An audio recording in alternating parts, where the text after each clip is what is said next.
banter tenan iki. Banter tenan. Luwih banter iki timbangane mau. Iki piro ya, Mas? 200 kecepatannya yo. Napasku entek. Nah, masa ya butuh napas buatan toh, Mas? Masa butuh napas buatan? Napas buatan ki kaya ngopo to? Iya, pakai oksigen. Ah iya, nganggo oksigen. Terus lanjut mulai napa mboten? Lanjut no ya. Terakhir ini. Enten apa mulai to mau? Terus enten nyeneng tawang, wong mengki gara-gara mawon niku. Terus enten Lintang Asmara. Lintang Asmara. Lintang Asmara ku kudu ana kancane. Oh. Nggih to? Berarti berdua. Berdua. Oh iya.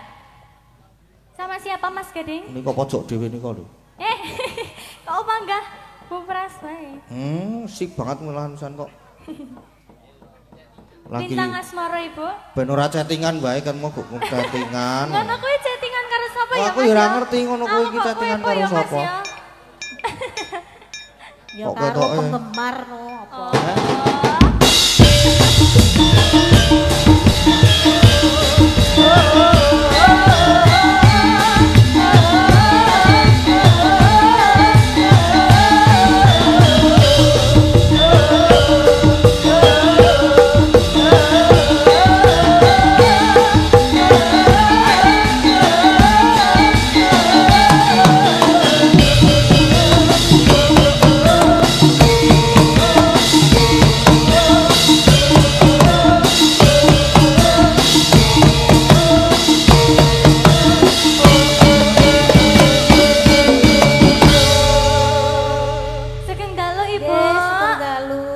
Ampun Ibu, Dek. Lan apa? Mbah. Mbah. Ojo mbak gak ketok tuwa. Kan kita gak kangen kali jenengan Ibu. Kita seperti anak kembar. Nggih, tapi kembar saking pundi to? Jenengan sing apik, aku sing bosok.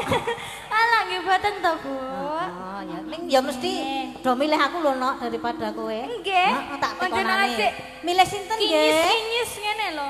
Milih kula napa Mbak Lintang? Oh ya bener berarti. Bener jenengan. Ibu. Nek milih aku kleru nggih. Nggih, sehat nggih pun jenengan nggih. Alhamdulillah. Alhamdulillah, sen seger waras nggih. Ternyata sik semangat panjenengan ya soalnya pinten iki? Kula nggih. 17. Wah. 17. Heeh. Saya 17 to. Oh 17. Wah lah. Pundule saka swidak. Oh nggih. Ya wis tuwa nok ora apa-apa sing penting. Alhamdulillah tasik. Nggih tasik sehat awet timur jenengan. Sing penting isih kemayu. Jan, kemayu saestu jenengan lho Bu. Kemayu sing didol ning kemayu nok. Arep adol apa nek kaya mbokmu. Nggih, monggo. Apa ki Mas Gading? Lintang Asmara. Lintang Asmara Ibu. Nggih. Lintang Asmara ki duet karo Mas Gading lho. Lah nggih. Nggih, monggo Mas jenengan nggih nderek duwe. No kudu no. Ning tengah-tengah ya Mas ya. Nah, cocok wis. Yo. Ning ya kuwi aja kepencut tenan karo aku. Lah. Ora nek sak lagu wae. Sampun Mas Gading. Mau nggih matur Mbah Nun nggih. Nggih, matur nuwun sangat Ibu. Pareng. Nggih. Pun nggih. Nggih. Ora pangerten tetep. Ora aku ora arep pangerten kok aku kok.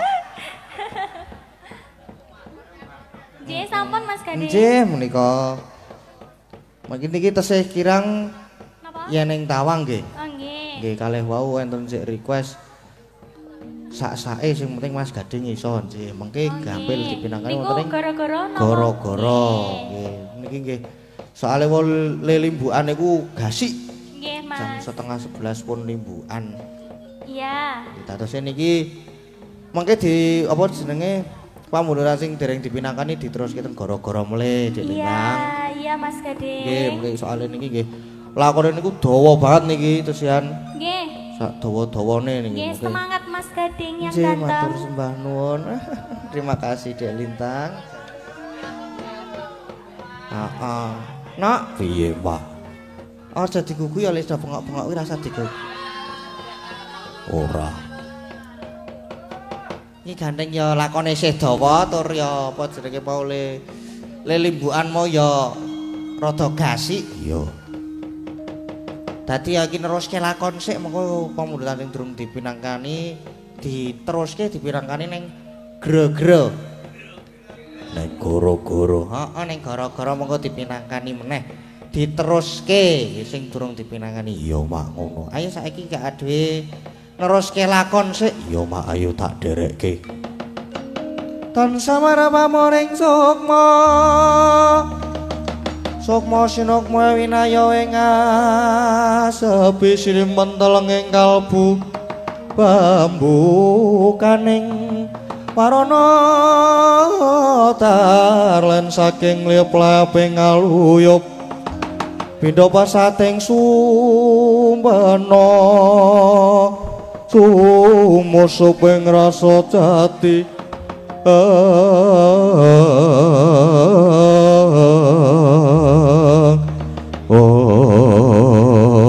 sinegek semanten ketika capok ingkang wonten lenggahing arga kutha Runggu Raden Anoman Hirsi Mayangkara ngawit dhateng para kadang bae satema sami gumbira diasih.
Mapaning madyaning alaga kundang ing prawadya sawega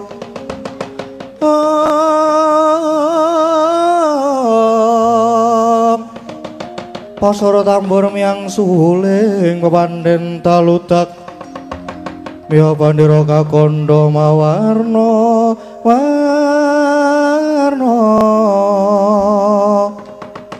pindha cala diana seri kawuryan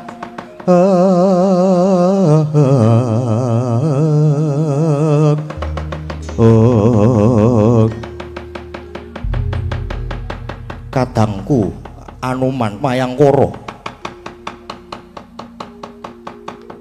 rene nggonku suwana ngersane yang adi panembahan Begawan Kesawa Sidi kepara rada adoh aku ya Begawan Mainaka bayuning gunung nungsum pawarta apa ingkang dadi dawuhe Sang Maha Wiku aku Situ Banda bayuning gajah uga nyadung dawuh nadyan aku bayuning naga uga cumadung dawuh aku Garuda Mahambira bayuning kukila nungsum pawarta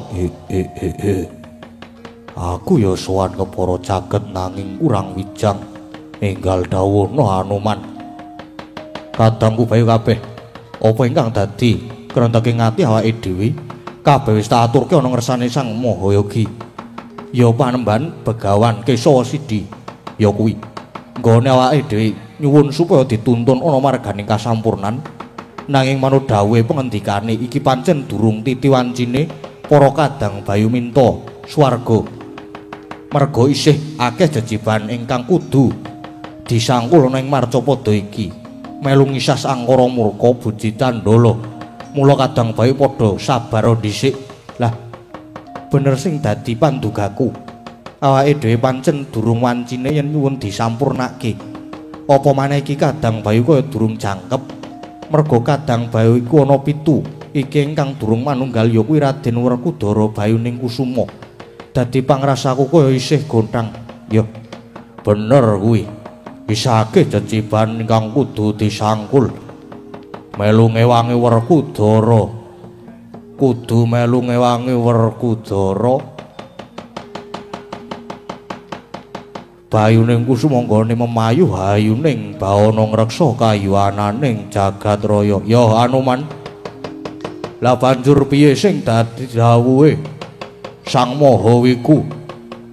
Para kadang Bayu, malah iki mau Sang Mahawiku dawuh marang kadang Bayu supaya mudhun ana lengkahe ngarga Kutha Runggu iki. Merga manut pengendikane Kutha Runggu kene bakal ketekan dayoh, nanging dayoh iki mung bakal mbebudhek banyu bening. Para kadang Bayu wis keparingan purba asisa supaya mbalekake utawa nrenggalani. Lan saka pandugaku tamu iki mesti ora mung ijen, nanging nganti wadyabala segelar sepapan. Yen pancen mengkono prayogane ayo dipethuke. Wis ora sah kesuwen.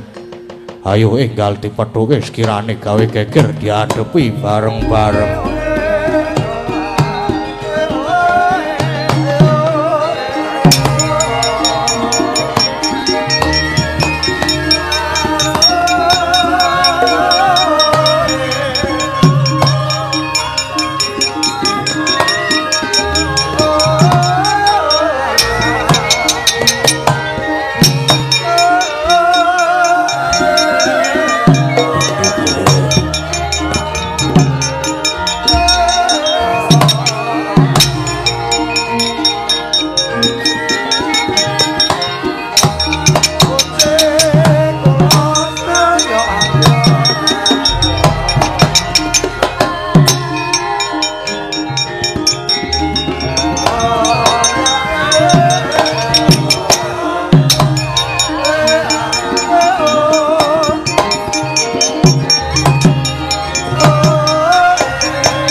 Sidik prawireng jurit majeng ing rananggana mingisaken sangkala titih. Paman Harya sampun mungka dhateng kula lan nganti Kurawa kanthi sikep gegamaning ayuda. Inggih, Nggih. Mapan menika inggih mundi dawuhipun anak Prabu Duryudana supados ngawat-awati tindak paduka anggir. Inggih matur nuwun. Malah menika sampun ngancik wonten lengkahing ngarga Kutha Runggu. Pramila niki mangke kula badhe minggahing pertapan Kutha Runggu manggi Begawan Kesawa Sidi badhe nyuwun pepakem Kutha Rama. Inggih. Menawi boten dipun paringaken prayogi pertapan dipun damel sungsang bawana balik mawon. nek perlu pertapan diobong kemawon. Inggih paman. Kurawa supados tata-tata siagane ngayuda monggo minggahing pertapan. Inggih monggo Ger. Kartomarma kula wonten dawuh man. Ayo melu munggah Ger. Nggih ngesoaken dawuh paman monggo kula dherekaken.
Triku ngulung wangrempak urudha kula reka kiri nanggono gawe gelar Paman Haryo nembe badhe minggahing pertapan iki malah wonten wujuding Wanara Seta nyegat lampah kula. Inggih Nger. Mboten namung wujuding kethek ning werna-werna. Nawa sajahe candre pancen wujude kewan-kewan wan. Ning ya ana butane barang wala ning sajahe desa tata jalma niku wan. Iya, Dur. Angger Karna prayogi dipun takoni mawon. Nggih, Paman. Mengko dhisik lagi wae arep munggah ana pertapan iki kok ana wujude kewan werna-werna malah sing ngarep dhewe iki wujude kethek putih. Ayo, yen pancen kowe padha bisa tata jalma lan yen pancen duwe jeneng gageng aku jagat Dewa Batara. Ngabari karo aku sak kanca sak gelemu dhewe. Nadyan aku kabeh wujude kewan nanging bisa tata jalma. Ladalah.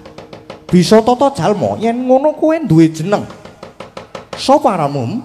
Nadyan wujudku Wanara. Nanging iki ora mung kethek sembarangan. Takon marang aku Raden Senggana Anoman. Aku Dedya Jajalureka, aku Gajah Situbanda. Lan sing mabur kae mau Garuda Mahambira. Nite saka agemanmu cara Nalindra ratu ngendi sapa jejulukanmu? Ditepungke wae. Aku nata ing ngawangga Prabu Karna Basusena. Aku Patih Ngastina, ya iki Patih Harya Sengkuni. Yo, aku wis tau krungu kondangmu, aku wis tau ngerti kondangmu. Ana parigawe apa dene padha tumeka ning Arga Kutarunggu kene? Anoman.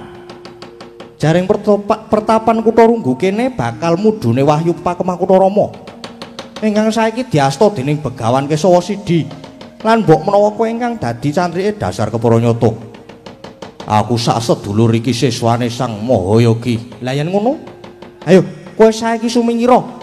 Aku bakal sak pejagong lawan Begawan Kesawa Sidi nyuwun wahyu Makutarama kuwi. Narpati Basukarna, piye? Aja gumampang merga pepakem Makutarama kuwi ora sadengah diwedharake. Mongko tekadmu ing kene nganti wadyabala gelar sepapan, tegese kowe mung arep bebutek banyu bening. Apa meneh nganti Kurawa, mongko Kurawa wis kondang ambek angkara murka. Mula kowe bali yo wae lah dalah. Gampange kowe ngalang-alangi Paman Harya. Kurawa mang dawuh nyingkirke kewan-kewan iki. Inggih, nggih.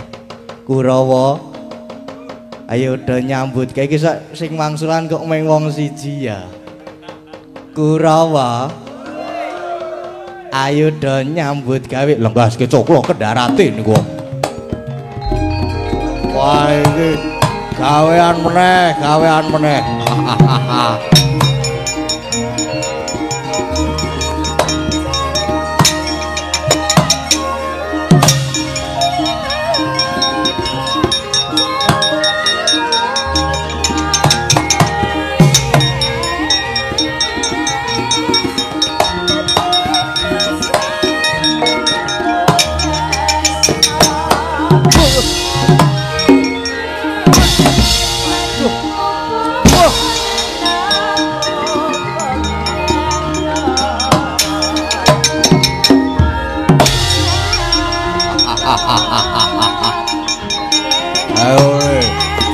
Awas tanda muter kowe.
pecah sirahmu.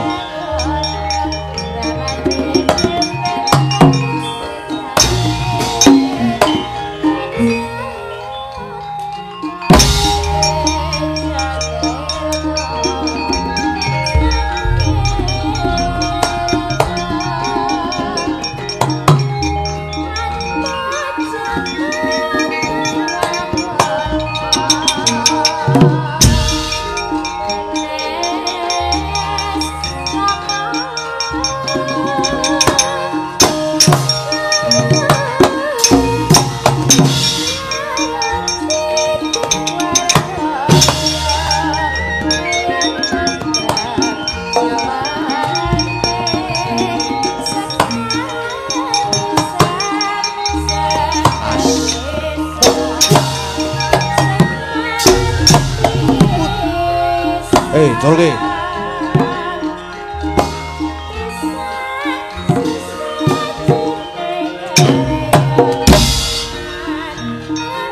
Ayo, adu godo.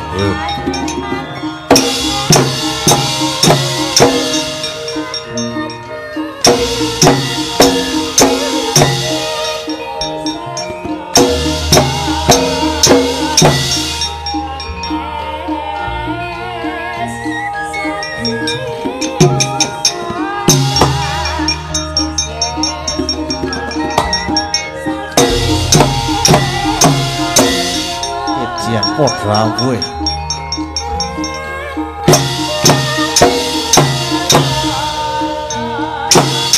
Waduh.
Kurawa bubar maut mungso Anoman. Ayo aku ya golek mungso sing imbang. Kowe buta jajal raka ya? Ya aku Ditya Jajal Raka. Kowe sapa? Aku Raden Dursasana. Ayo mungso karo aku ana sirah buta tanggo gatheng. Maju tak rimah-rimah untal malang kowe.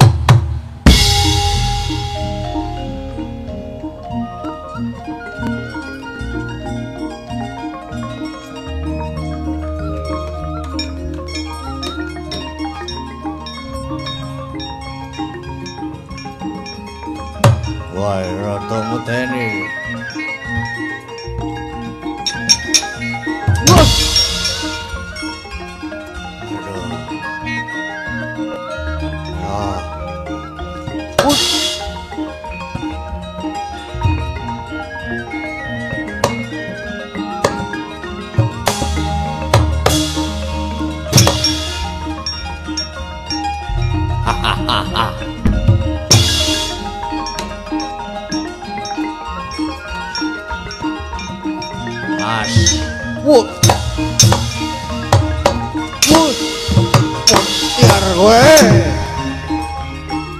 Wah, edan buta kae ampun, lintah.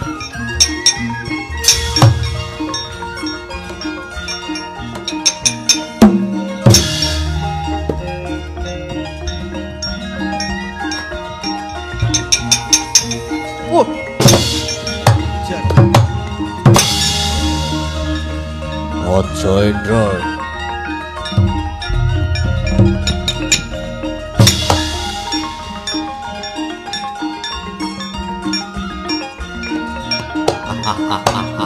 Waduh ngedeni.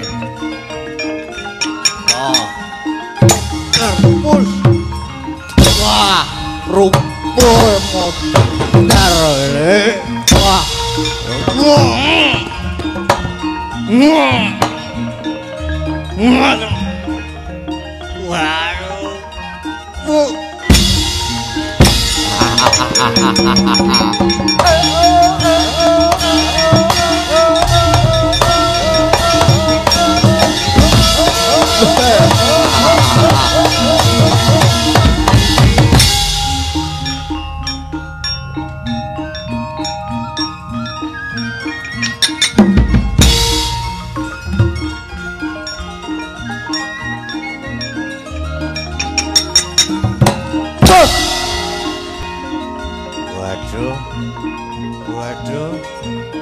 Waduh. Waduh. Ejian apa tadi?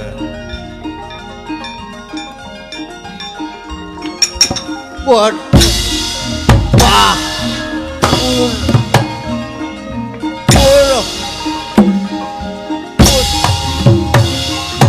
Wah.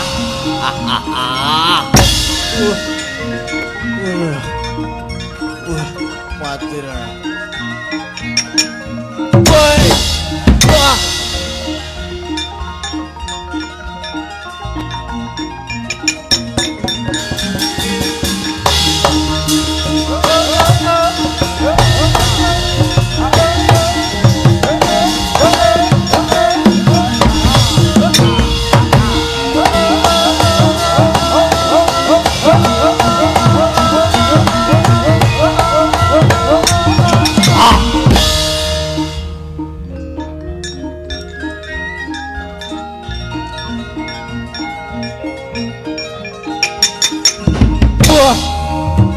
Waduh.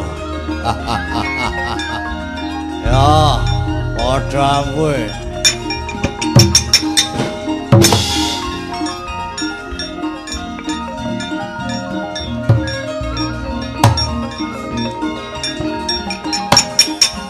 Wah.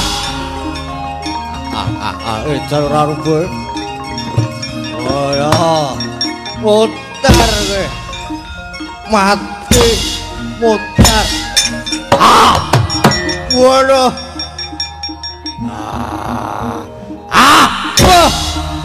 Wah.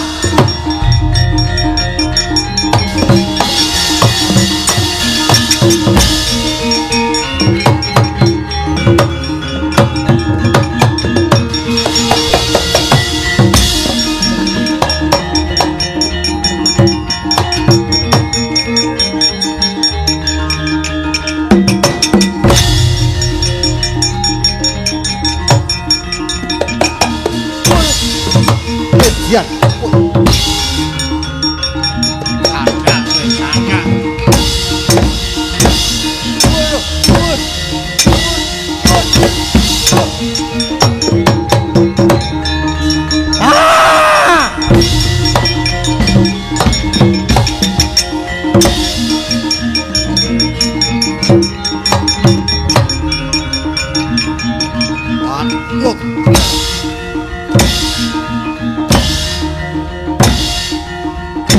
Kepiye to iki?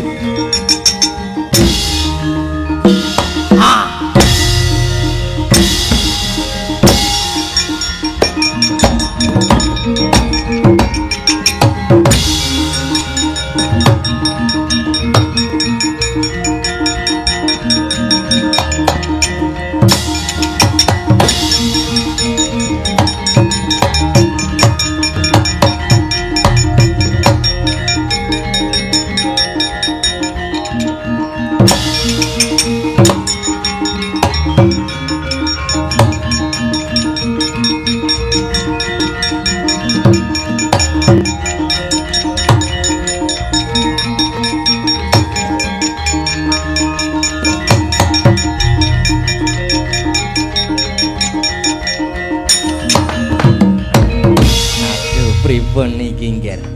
Jebul siswa-siswane Begawan Kesa Sidi Nadyan wujude kewan-kewaning boten saged disangga enteng.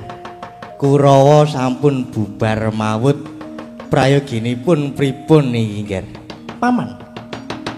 Salebeting sami Bandayuda niki wau kula miling-miling nyaketi pertapane Begawan Kesawasidi. Lan cetha yen niki pepakem Makutha Rama mboten badhe dipun wedharaken. Lah nggih. Cetha mboten diparingki lajeng kersanipun kula ajeng nyolong laku golek lenane Begawan Kesawasidi. Badhe kula lepasi senjata Kunta paman. Oh nggih prayogi sanget mriku nggih mang lepaske senjata Kunta.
Dewa Bathara ing atas Narpati Basukarna kae satriya lan senopati nanging kok laku culika nglepaske gegaman mongko sing dituju sesembahanku Begawan Kesawasidi yen ngono tak saute pusakane Karna kae.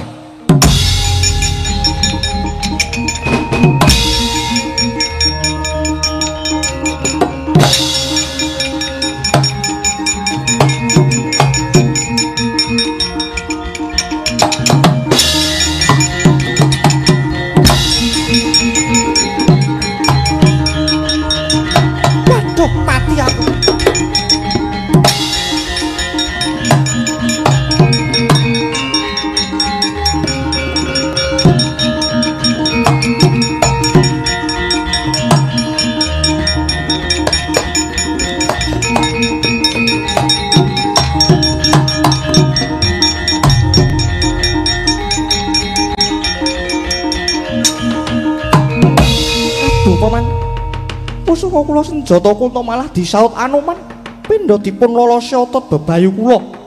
Mongko menika pusaka ampuh paringanipun dewa paman. Aduh, Nger. Lajeng kados pundi menapa mundur mawon paman? Kula mang dawuhi mundur. Kula ten mriki mawon taunana windanana kula dereng ajeng wangsul. Yen dereng wangsul pusaka kula senjata Kunta.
Genti kang cinarita sarenging lampah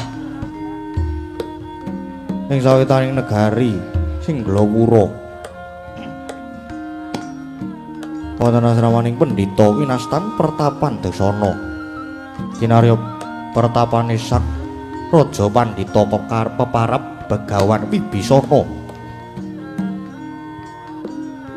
karana sutaning galih kaya wis rumaos sungkan dateng eden-edening Marcapada labet kapegatan sing pepunden kang wis ngruwini nyuwarga ing Guruloka Surya Pandara Ratri Astining galih parikedah sumusul dhateng kamuksaning Sang Prabu Ramawijaya kaya mangkono sigra Amurwani kang pandulu sedyaning kayunarsa awegas hawa nafsu patang perkawis ingkang mapan ing angganing kocap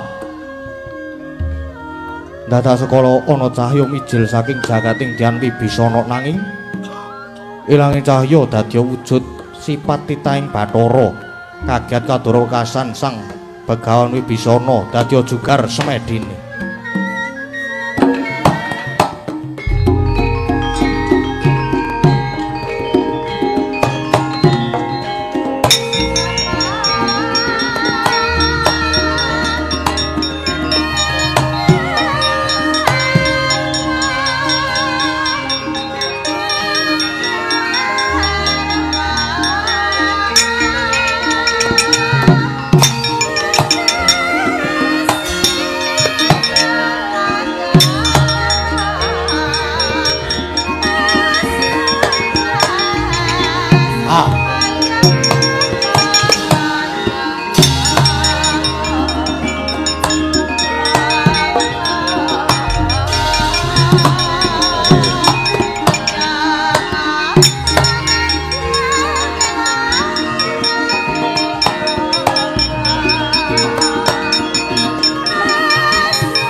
Toto kadwisaya Indraksasara Maruta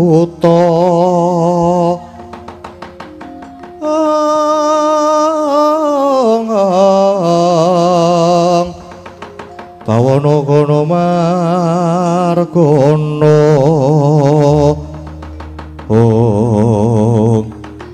gawe jugar nggonku patrap semedi temah dadi gragapan rasaku iki kok ana sipating titaing Bathara kang mijil saka anggaku ana cahya patang perkara sapa kowe kula pun angkara kula menika yekti kadang paduka nunggil sajuka dhateng angga paduka mangko cahya abang pramila paduka gampil ndawaken deduka tuwin gampil kebranang menika awit saking pakarti kula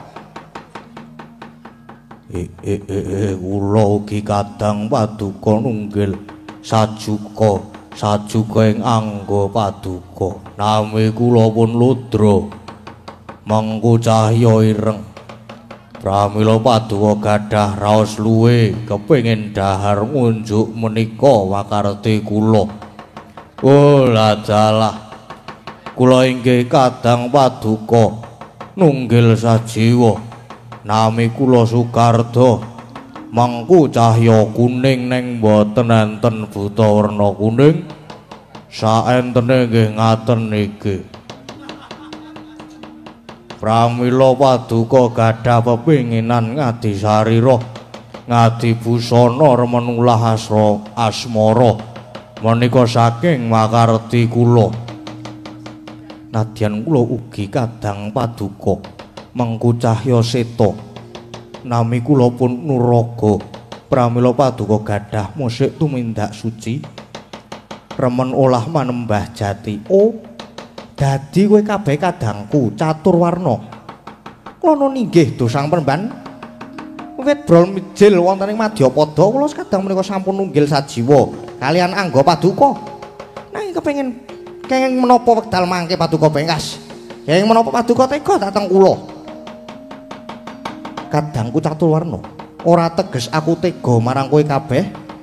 Nanging pancen kalenggan iki kowe kabeh kudu oncat saka anggak. Krana aku bakal nggayuh sampurnaning urip. Mula aja nganti padha ngrendheting sedyaku kudu tak bengkas. Aduh, yen mekaten kula sedaya nyuwun dipun sampurnaken babar pisan peremban. Wih lah dalah. Yen aku kudu nyampurnake kowe kabeh, aku ora iso. Nanging ana dalan kang prayoga kanggo kowe kabeh. Mlaku wong ngerengetan bener. Mengko yen ketemu satriya bagus ngaku satriya Madukara kekasih Raden Arjuna ya Raden Janaka. Kowe kabeh padha njaluka sampurna. Lan tak lilane supaya manitis marang satriya iku. Oh inggih, matur sembah nuwun sanget. Yen ngaten sewang-sewangan nyuwun pamit penemban nyuwun pamit ingkang padha surti ati-ati.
saya dalu aras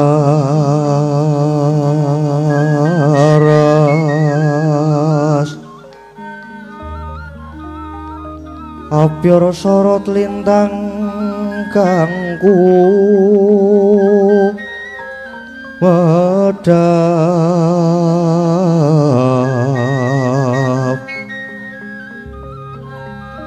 titi sonya madya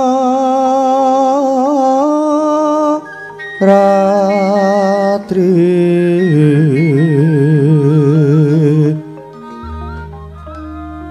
lumrang gandaning pos pita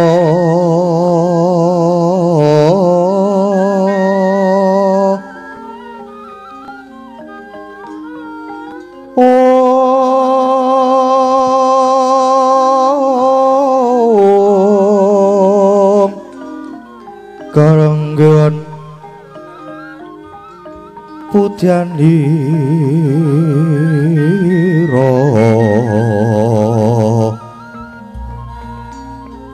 sang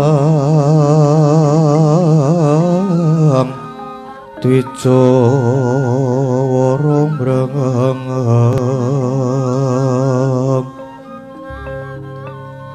lir swaraning madu branta manungsung sarining kembang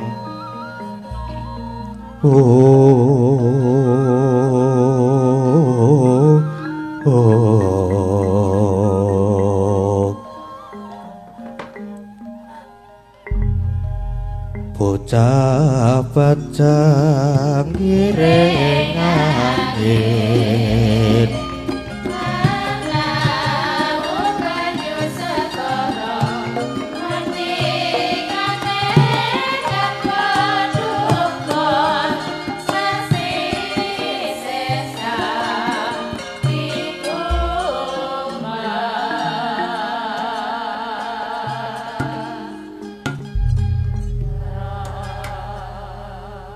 sireping sang wang araka gumanto sing dalu jroning ratri dereng wonten ingkang kacarita amung saing wang pertangga patingkang jemedhul saking brangwetan nadan kelingan megarsa gunung-gunung parandene bisa merbawani jagat raya Dewi tata sing kamantian dewasane nang nawau kawusa wancina wis ngancik gara-gara Sukra mangkara tumpak mendo tete kaloba sumawer cita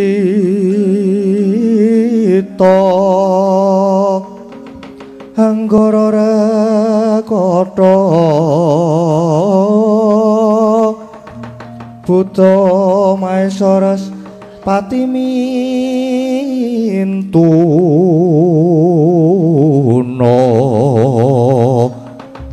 Eka Dwi Tricatur Panca Sab-sabta hasta Astana dasa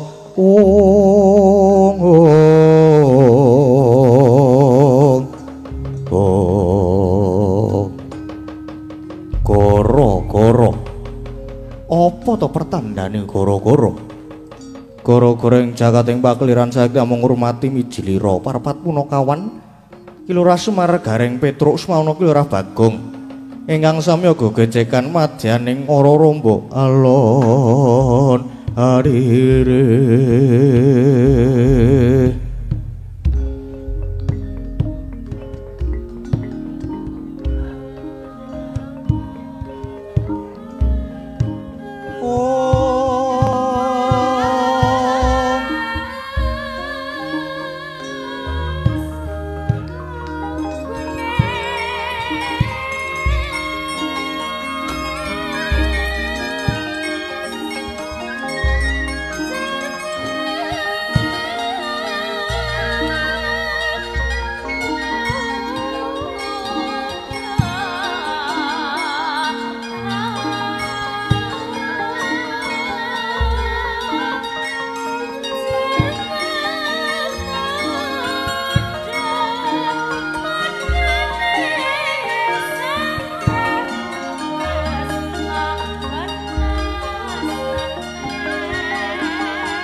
Hey there.